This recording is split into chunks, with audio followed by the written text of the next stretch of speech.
What to see in Millesimo? Discovering the village.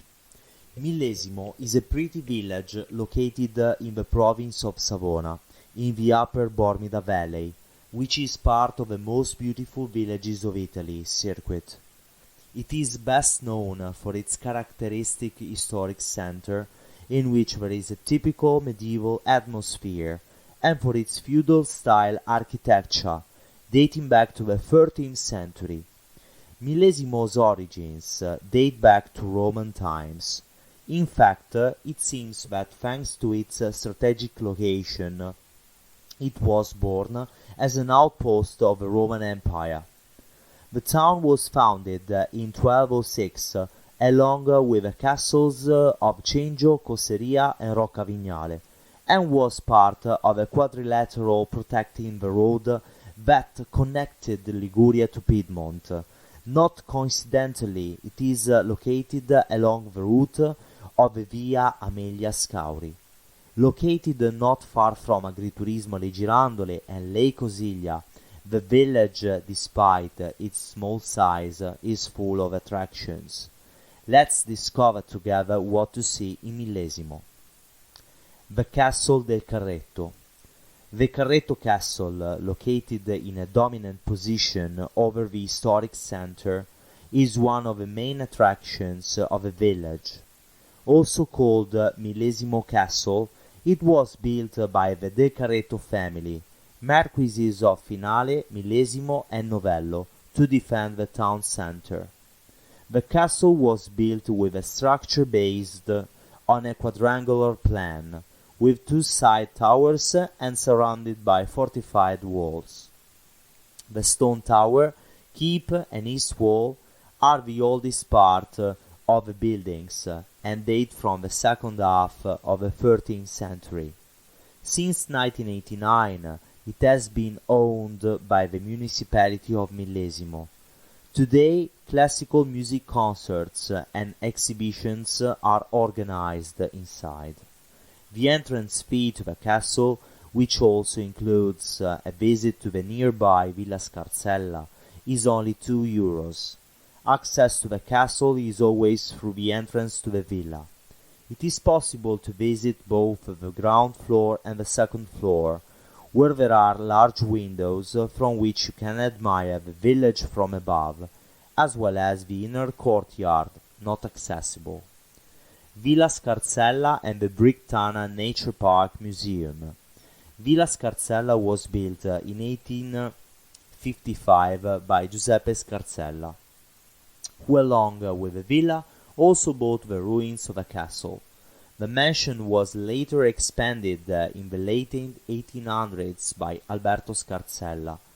It too was bought by the municipality of Millesimo in 1989. The entrance to the mansion is dominated by a beautiful fountain. There is also a sign here indicating the main points of interest in the village. On the ground floor is the Bricktana Nature Park Museum. On display inside are rocks that testify to the geological history of the area. The oldest can be traced back to the Carboniferous period, that is a period between 359 and 299 million years ago. There is no shortage of references to the dedicated flora and fauna, as well as the Tana dell'Orpe, a cave located in the Bricktana Park, about 350 meters long, inside which remains of Bronze Age settlements have been found. Don't miss the suggestions on walks and hikes in the park. Among the many worth mentioning are the Ring of Sinkholes, the Forest Ring, and the Ring of Caves. Moving to the second floor, we find the Napoleonic Museum. The territory of Millesimo was in fact crossed by Napoleon's armies during the famous Italian campaigns, particularly in 1794, when French troops first arrived in Luano. Its interior houses documents sketches, engravings, and drawings, models with toy soldiers and artifacts dated from 1795 onward, in particular Rocca Barbena preparatory sketch to the instructions for the second view of Luano, Battle of Zuccarello, Battle of Luano, City and Castle of Nice, View of Albenga, Arrival of the French army at Albenga, View of Savona, Attack on Monte Legino, View on the heights of Monte Legino, View of Voltri, Battle of Voltri. Also on display are several bayonets and banknotes of the period issued by France after the occupation of Liguria. The Church of Santa Maria Extramuros. The Church of Santa Maria Extramuros, dating back to 1200s, is an imposing building located along the Bormida stream. The religious building, in particular, bears witness to an ancient culture. Placed along the road leading to the entrance of the village, it strongly influenced the layout of the houses in the village of Millesimo. The Chapel of San Rocco. A short distance away is the Chapel of San Rocco, erected in place of an old ruined chapel on the opposite bank of the Bormida stream. Its construction was begun in the mid-19th century and finished in 1902. This type of chapel was built outside the historic village to ask for God's protection against the plagues, which were very frequent at the time. The Town Hall. To reach the square in front of the Town Hall, one walks along a pretty carruggio where there are tile paintings depicting some of Millesimo's most important buildings.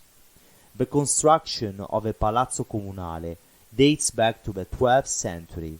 Inside you can access the council chamber, where some armor is on display, and the altar, on which Pope Pius VII, then a prisoner of Napoleon, celebrated Mass. Bonaparte also stayed in a room of the palace after the Battle of Millesimo in April 1796. The Church of the Visitation of Mary and Saint Anthony Abbot. The Church of the Visitation of Mary and Saint Anthony Abbot is the main church in Millesimo. It was partly rebuilt in 1467 on the basis of the earlier building that was owned by the monks of Saint Anthony Abbot. Inside it is preserved an important crucifix and the statue of Our Lady of Mount Carmel, which is paraded in procession every year during the patron saint's festivities. The Gaieta Bridge. One of the Millesimo's main attractions is undoubtedly the Ponte della Gaieta, which can be accessed by passing through the village streets. Built in 1100s and mentioned in the village's founding act, it's one of the few fortified bridges in Italy. The turret, together with the upper part of the arch, still visible today, dates back to the 15th century and served as a gateway and protected access to the village on the western side of the village. The bridge has undergone various modifications over the years due to the many floods of the Bormida River. One of the two arches of the ancient bridge collapsed in 1744, along with a turret following a flood of the Millesimo Bormida. Later, in 1878, it was replaced with a suspension footbridge that still stands today, but is closed to the public on both sides of the stream. The present structure is consequential to that of 1900s.